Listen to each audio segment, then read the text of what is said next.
نبی کے دین پہ مٹنے کی بات کرتے رہو، حسین جیسا کلیجا۔ الشیطان الرجیم، بسم اللہ الرحمن الرحیم۔ عسى الله أن يجعل بينكم وبين الذين عاديتم منهم مودة، والله قدير، والله غفور حليم، والله غفور رحيم۔ لا ينهاكم الله عن الذين لم يقاتلوكم في الدين ولم يخرجوكم من دياركم أن تبروهم وتقسطوا إليهم، إن الله يحب المقسطين۔ إنما ينهاكم الله عن الذين قاتلوكم في الدين وأخرجوكم من دياركم وظاهروا على إخراجكم أن تولوهم، ومن يتولهم فأولئك هم الظالمون۔ عسى الله أن يجعل بينكم وبين الذين عاديتم منهم مودة۔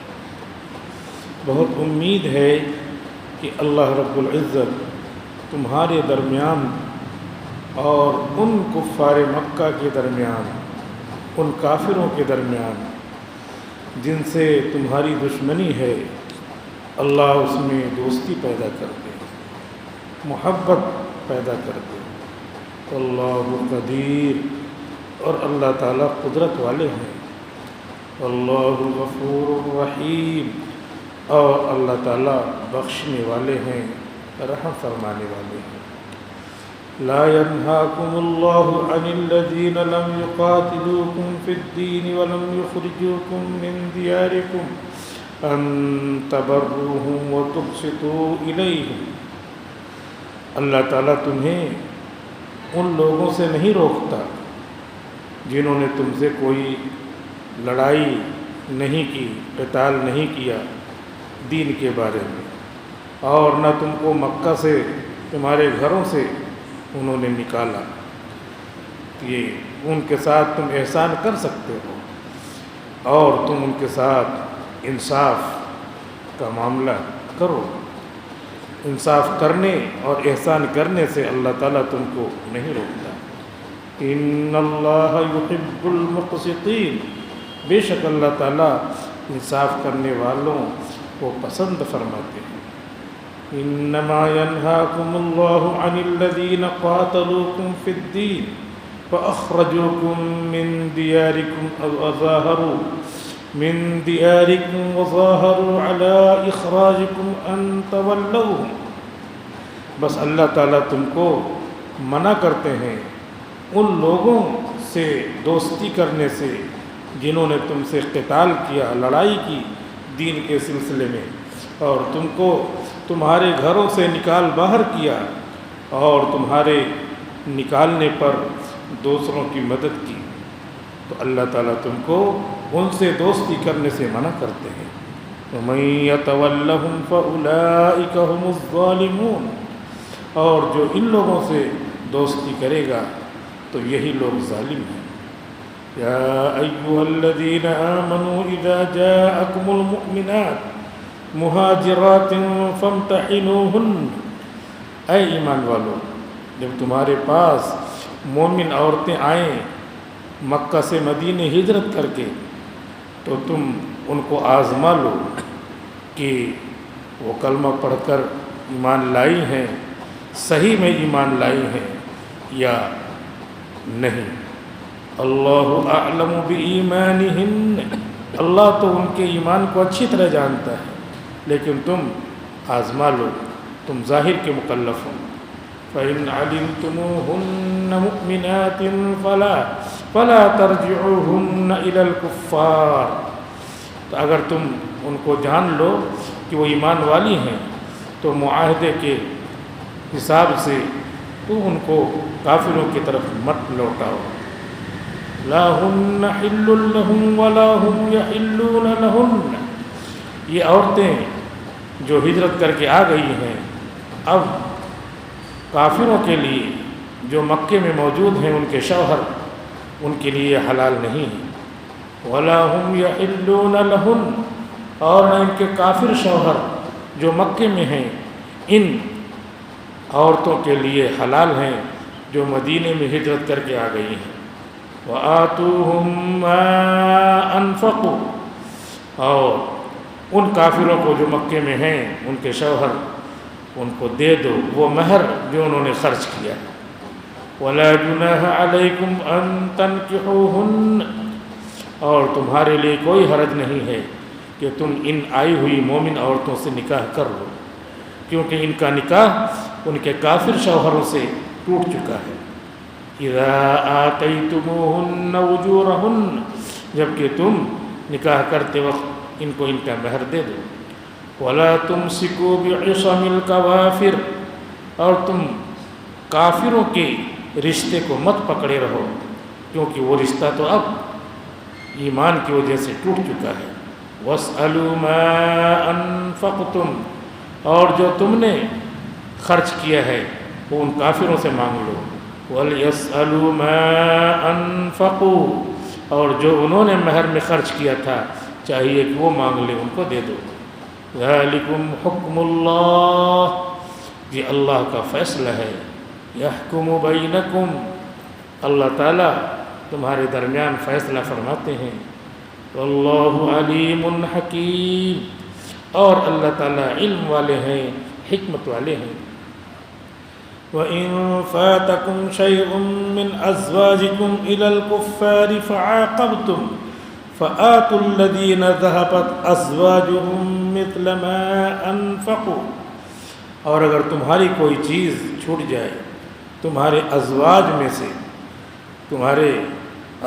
میں سے کوئی تمہارے پاس سے چلا جائے کافروں کی طرف، پھر تمہاری باری آئے، فَآتُوا الَّذِينَ ذَهَبَتْ أَزْوَاجُهُمْ، تو ان لوگوں کو وہ مہر کا پیسہ دے دو جن کی بیویاں چلی گئی ہیں، مثل ما انفقوا، جتنا انہوں نے مہر خرچ کیا ہے، مہر کا پیسہ دیا ہے۔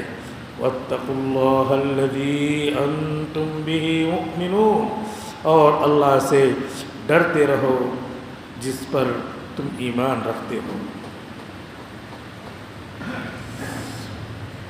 سورہ ممتحنہ کی تفسیر چل رہی ہے، 28واں پارہ ہے۔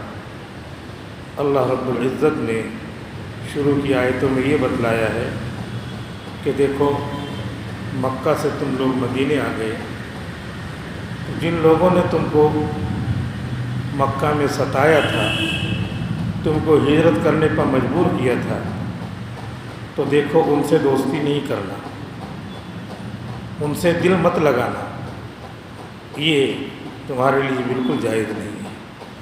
لیکن مکے میں بہت سارے کافر ایسے ہیں جنہوں نے تم کو گھروں سے نہیں نکالا، کبھی ان کی تمہاری ملاقات ہو جائے مدینے میں یا اور کہیں تو تم ان کے ساتھ حسن سلوک کر سکتے ہو۔ البتہ انہوں نے جو تمہاری جان کے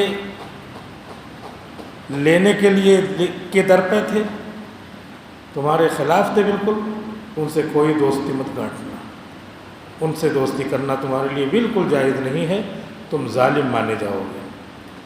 اور اللہ تعالیٰ نے آگے والی آیت میں یہ بتایا کہ صلح حدیبیہ کے موقع پر تم سے ان سے جو معاہدہ ہوا تھا کہ اگر مکہ سے کوئی مسلمان مدینہ چلا جائے تو اے مسلمانوں تمہیں اسے واپس کرنا پڑے گا۔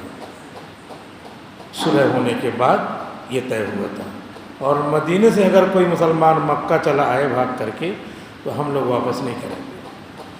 تو اسی میں حضرت عمر رضی اللہ تعالیٰ عنہ نے ٹوکا تھا کہ ایسے دب دب کے صلح کیوں ہو رہی ہے؟ تو حضور نے فرمایا تھا کہ میں اللہ کا رسول ہوں، خاموش رہو، بعد میں صبر کر لیں گے تو اس کا نتیجہ بعد میں ظاہر ہوگا، تم نہیں جانتے، ابھی اللہ کی مرضی کچھ اور ہے۔ تو اس میں یہ بات نہیں تھی کہ عورتیں اگر آئیں، مرد آئیں مکے سے مدینے جو مسلمان ہیں تو ان کو واپس کرنا پڑے گا۔ اس میں یہ نہیں تھا کہ عورتیں اگر مسلمان ہو کے آئیں وہ شق وہ پوائنٹ رہ گیا تھا. تو اللہ تعالیٰ کہہ رہے اگر عورتیں مسلمان ہو کر کے آئیں مدینے میں آ گئیں تو اب معاہدہ ہوا ہے مردوں کا، لہٰذا مردوں کو واپس کرنے کے لیے کہا تھا، عورتوں کو واپس مت کرو، صرف تھوڑا بہت چیک کر لو، کلمہ پڑھا لو، فامتحنوہن، ان کا امتحان لے لو، آزما لو کہ ہے مسلمان ہیں کہ نہیں ہیں. تو اس کے بعد اب جو ہے ان کو واپس نہیں کرنا ہے. لا ترجعوہن الی الکفار، کافروں کا طرف ان کو نہیں لوٹانا ہے. ہاں اب وہ جو وہاں پر ان کے شوہر تھے اور یہ مسلمان ہو کے یہاں آ گئی تو مسلمان عورت کا کافر مرد سے نکاح ختم ہو گیا. اب ختم ہو گیا تو انہوں نے کوئی مہر دیا تھا تو وہ مہر کا پیسہ تم ان کو لوٹا دو. اور ان سے چونکہ نکاح ختم ہو گیا ہے، اب یہ بغیر نکاحی ہیں تو ان سے کیا کر لو، نکاح تم کر سکتے ہو. اب یہ نیا نکاح ہو رہا ہے تو ظاہر سی بات ہے نکاح کے وقت مہر دیا جاتا ہے، اس کا مہر تم ان کو دے دو اور یہ تمہارے لیے حلال ہے کیونکہ وہاں سے ان کا نکاح ٹوٹ چکا ہے. اور اگر ایسا کبھی ہو کہ یہاں کوئی مسلمان عورت کافر ہو کر کے چلی جائے، مرتد ہو کر کے چلی جائے تو اس کا بھی نکاح یہاں سے ٹوٹ گیا. اور ان کی کوئی عورت ادھر آئی ہوئی ہے تو ان کا بھی نکاح ٹوٹ گیا. اب پیسہ ادھر سے ادھر واپس کرنا ہے تو کہہ رہے اگر برابر پیسہ ہے تو یہاں جو نکاح کرے گا اس کو یہ پیسے دے دو، اور اگر کچھ گھٹتا بڑھتا ہے تو یہ پیسے ادھر ان کو لوٹا دو.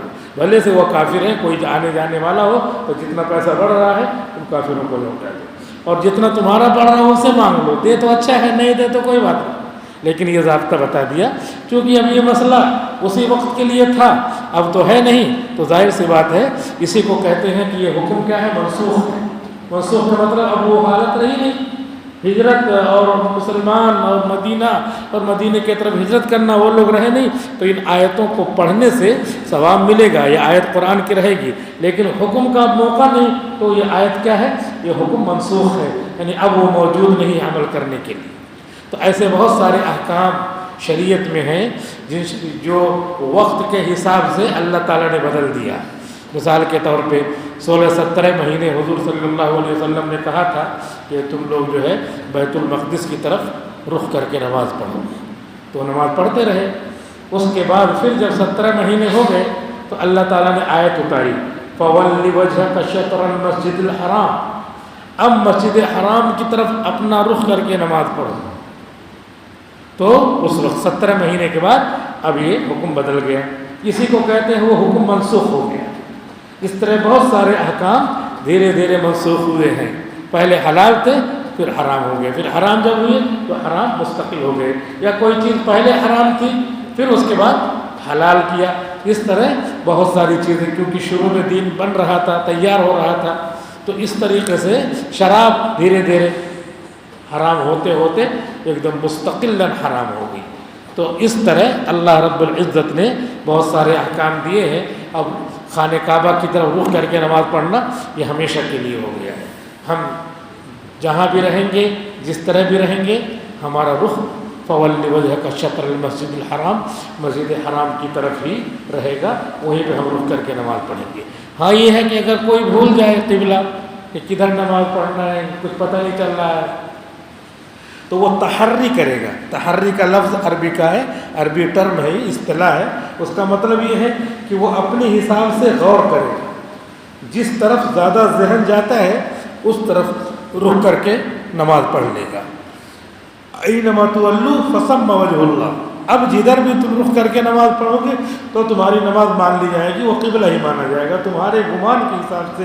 مثال کے طور پر ٹرین میں سفر کر رہے ہیں اور ٹرین میں سفر کر رہے ہیں، دیکھ رہے ہیں باہر تو دھوپ جو ہے ادھر جا رہی ہے، تو اسی کے حساب سے پتہ لگا لیں گے دھوپ ادھر جا رہی ہے، اس کا مطلب ہے پورب ادھر ہے، پچھم ادھر ہے، اور ظہر کا ٹائم ہے، پتہ چل رہا ہے کہ کون سا ٹائم ہے، سورج ڈوبنے کا ٹائم ہے، تو سورج ادھر ڈوب رہا ہے، دھوپ ادھر جا رہی ہے، پتہ چلا کہ پچھم ادھر ہے. تو اس طرح ہوائیں عام طور پہ پورب کی پچھم کی چلتی ہے، پوروا ہوا، پچھوا ہوا، اس طرح. تو اب ہم دیکھیں گے کہ ہوا کدھر کی چل رہی ہے، تو پتہ چلا پوری تیز ہوا جو جھکڑ کی ہوا لو چلتی ہے وہ عام طور پہ پچھم سے چلتی ہے، لو پچھوا ہوا. تو اب وہ پچھم سے چل رہی ہے تو اندازہ لگا لیں گے کہ اپنا قبلہ ادھر ہے اور ادھر رخ کر کے نماز پڑھ لیں گے. وہ نماز ہماری مان لی جائے گی۔ اینما تولوا فثم وجہ اللہ، جہاں بھی تم رخ کرو گے۔ تو اب یہ نہ سمجھو کہ کوئی آ کر کے کہے غلط ہے اور ہم کو اس کی بات پہ جو ہے یقین نہیں ہو رہا ہے، تو وہ جو تحری ہم نے کیا ہے اسی کے اعتبار سے ہماری نماز ہو جائے گی۔ اب کسی کے شک میں ڈالنے کو جیسے شک میں پڑھنے کی ضرورت نہیں ہے۔ تو آج کل بہت سارے طریقے آ گئے ہیں، ایپ آ گیا ہے، وہ ہے، اس کو دیکھ کر کے قبلہ معلوم کیا جا سکتا ہے۔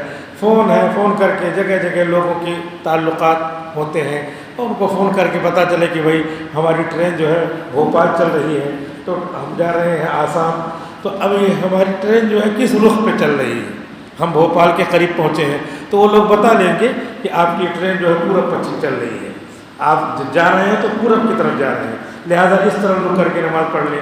بس جیسے بہت سارے کام کرتے ہیں، ہم کہیں پہنچ رہے ہیں، بزنس کا کام ہے تو پوچھ لیتے بھائی اس کو اتنا پیسہ دینا تھا، دیا کہ نہیں دیا، سارے کام دنیا کے پوچھ کر کے کر لیتے ہیں۔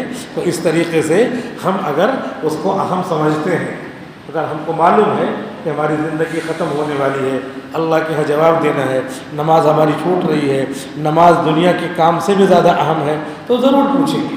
پوچھنے والوں کے لیے، پڑھنے والوں کے لیے تمام طریقے ہیں، تو اس طریقے سے وہ پڑھ کر کے پوچھ کر کے اپنی نماز کو صحیح پڑھ سکتا ہے۔ شریعت میں اس طرح اس کا طریقہ بتا دیا گیا ہے۔ بس اللہ کا حکم یہ ہے کہ نماز کو اپنے وقت پر ہونا چاہیے، قبلے کی طرف ہونا چاہیے، اپنے وقت پہ ہونا چاہیے، وضو کے ساتھ ہونا چاہیے۔ اب وضو نہیں ہے کسی کا تو اس کے ساتھ اللہ تعالیٰ نے نظام بنا دیا کہ تیمم کر سکتے ہیں، تیمم کر کے قبلے کی طرف رخ کر کے نماز پڑھو۔ اب تیمم کہاں کریں گے، کیسے کریں گے؟ تو ایسی چیز سے تیمم کرنے کا مسئلہ بتا دیا ہے جو ہر جگہ موجود ہے، مثلا مٹی، اور مٹی کے لیے مٹی کی زمین ہونا ضروری نہیں ہے، مٹی کی گرد بھی پڑی ہے تو وہ تیمم اس پہ کر سکتے ہیں۔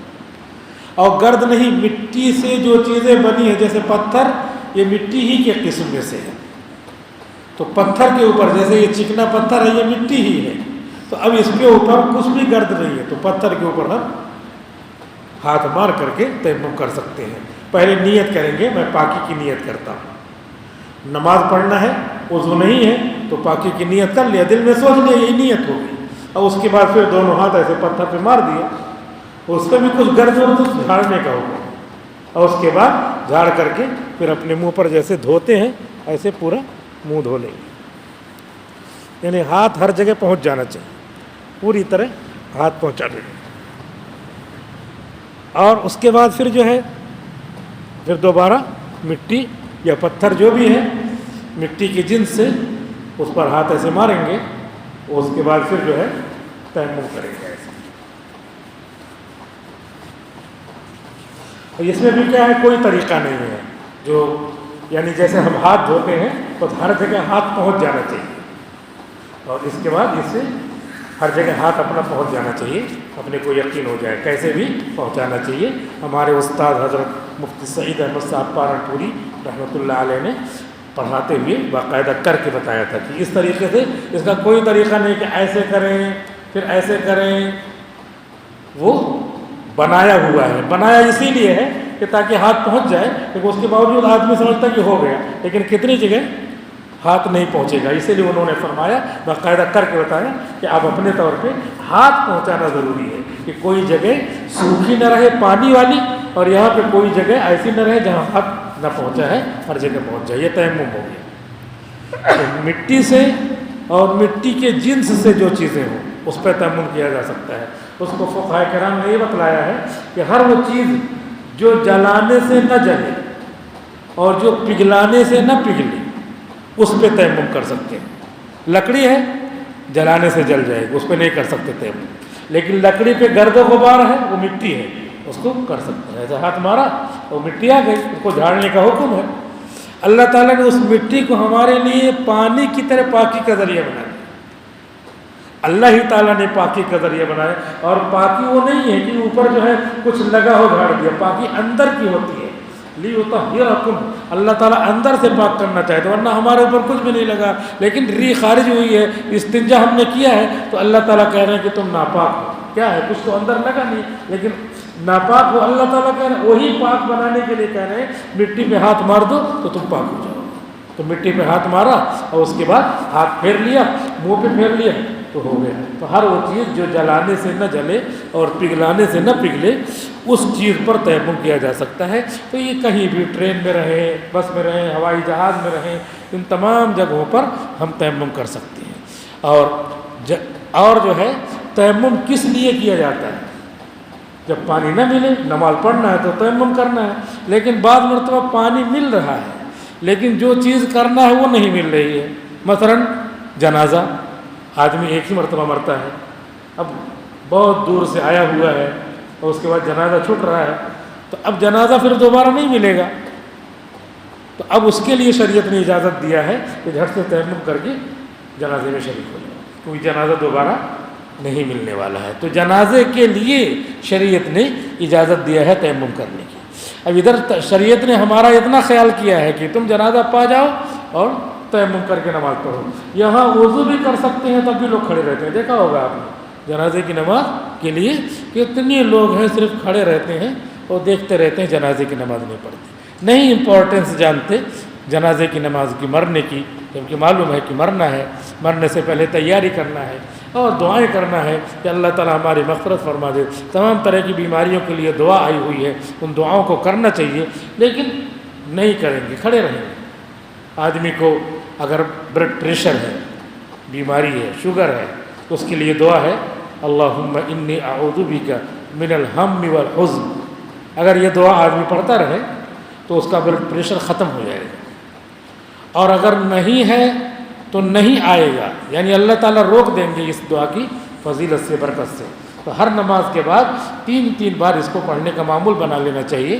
اللہم انی اعوذ بک من الہم والحزن، چھوٹی سی دعا ہے، اللہم انی اعوذ بک من الہم والحزن۔ اس کو 3 مرتبہ نماز کے بعد، فرض کے بعد یا نفل وغیرہ پڑھنے کے بعد بھی پڑھ لیا، اللہم انی اعوذ بک من الہم والحزن۔ تو اللہ رب العزت ہم کو بلڈ پریشر جیسی، یعنی ہم اور غم والی تمام بیماریاں، خاص طور پہ بلڈ پریشر اور شوگر وغیرہ جو ٹینشن کی وجہ سے، ہم اور غم کی وجہ سے بڑھتا رہتا ہے، تو ان سے اللہ تعالیٰ حفاظت فرمائیں گے، اور ہے تو اللہ تعالیٰ کم کریں گے، ختم کر دیں گے۔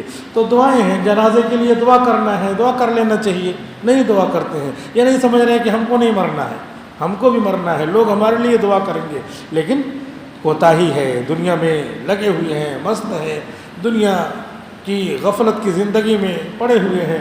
تو اللہ تعالیٰ نے ہماری رعایت کیا ہے کہ دیکھو تمہاری جنازے کی نماز جا رہی ہے، تمہارے عزیز ہیں، تمہارے باپ ہیں، چچا ہیں، بھائی ہیں، بیوی ہیں، کوئی بھی رشتہ دار ہے قریبی، تم اتنے دور سے آئے ہو اور کھڑے ہوئے ہو، وضو کر کے نماز نہیں پڑھ سکتے، جبکہ اللہ تعالیٰ نے تیمم کی اجازت دے رکھا ہے، تو تیمم جنازے کے لیے تیمم کر سکتے ہیں، اور دوسرے عید بقرعید کی نماز کے لیے بھی تیمم کر سکتے ہیں، عید بقرعید کی نماز کے لیے بھی تیمم کر سکتے ہیں، کیونکہ عید بقرعید پھر اس سال نہیں ملے گی، اب سال بھر کے بعد دوسری فرض ہوگی، یہ نہیں اب یہ گئی، اب اس کے بعد دوسری جگہ جائیں گے وہاں بھی عید کی نماز ہو جائے گی، کتنا پریشان ہوں گے۔ عید کی نماز کے لیے اللہ تعالیٰ نے یہ نظام بنا دیا ہے کہ عید کی نماز کے لیے بھی تیمم کر سکتے ہیں، اگر چھوٹ رہی اتفاق سے، کہیں سفر میں گئے تھے آ گئے، یا یہ کہ اتفاق سے نیند لگ گئی، یا کسی کام میں لگے تھے ایسا ہی اور پہنچے تو ٹائم ہو رہا ہے، وضو کرنے کا ٹائم، تب تک تو نماز چلی جائے گی، تو تیمم کرنے کی اجازت ہے۔ اس وجہ سے ان دونوں اللہ نے ہماری رعایت کیا ہے، قبلے کے لیے رعایت کر دیا کہ قبلہ کدھر بھی چاہو کر سکتے ہو، صرف تھوڑا تم غور و فکر کرو، تحری کرو، غور کرو کدھر قبلہ ہو سکتا ہے، ادھر غور کر کے تم پڑھ لو گے تو نماز ہو جائے گی۔ ایسے ہی اللہ تعالیٰ نے جنازے کی نماز کے لیے تیمم کی اجازت دے دیا ہے، عید کی بقرعید کی نماز کے لیے اللہ تعالیٰ نے تیمم کی اجازت دیا ہے، اور چھوٹے کام کو بھی اللہ تعالیٰ کبھی کبھی بہت بڑا ذریعہ بنا دیتے ہیں، بہت بڑی فضیلت کا، بہت بڑے ثواب کا ذریعہ بنا دیتے ہیں۔ تو اس لیے دعائیں پڑھنا اور اللہ کے حکم پر عمل کرنا، پتہ نہیں کس کس طرح کا اللہ تعالیٰ نے اس میں فائدہ رکھا ہے۔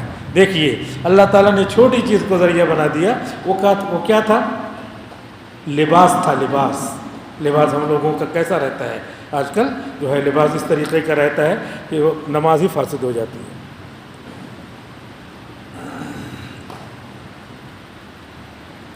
مرد کے لیے ناف کے نیچے سے لے کر کے گھٹنے تک یہ چھپانا ضروری ہے، نماز میں بھی نماز سے باہر بھی. اور عورت کے لیے نماز میں بھی نماز سے باہر بھی یہ چہرہ کھلا رہے اور یہ دونوں ہاتھ گھٹنوں تک اور پیر کا اوپری حصہ وہ اس میں جو ہڈی ہے وہ چھپی رہے. اتنا کھلا رہے, چہرہ کھلا رہے اور پیر.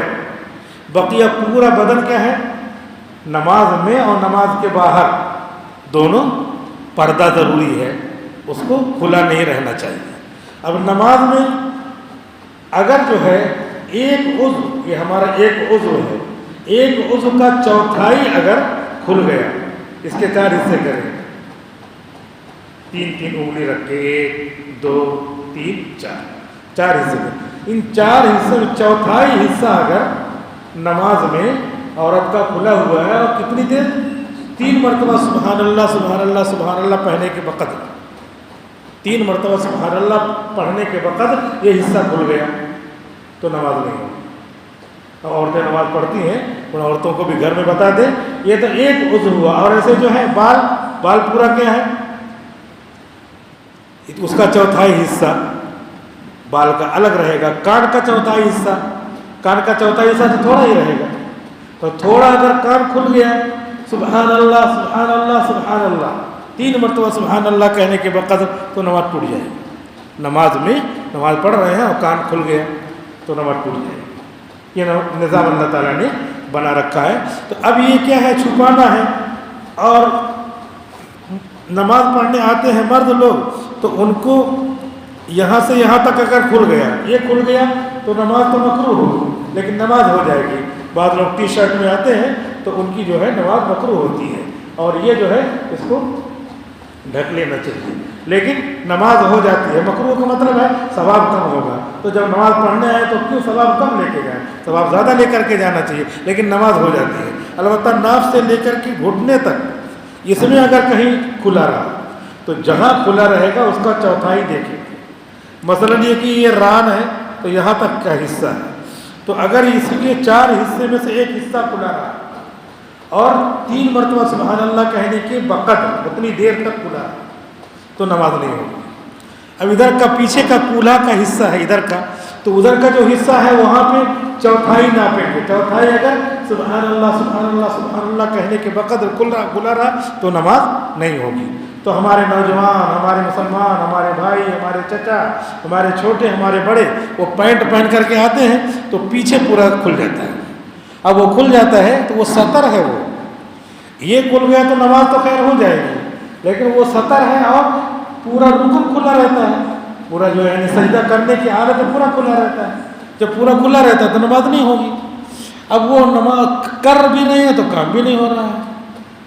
تو کیا کہتے ہیں دنیا میں کیا ہے, دکان کرو اور پورا 1 مہینے سے بکری نہیں ہوئی تو آپ کا کیا بولیں گے؟ دکان بند کر دینا, دوسرا کام کر, دوسرے کی دکان پہ رہے, کم سے کم مہینے میں سیلری تو آئے گی.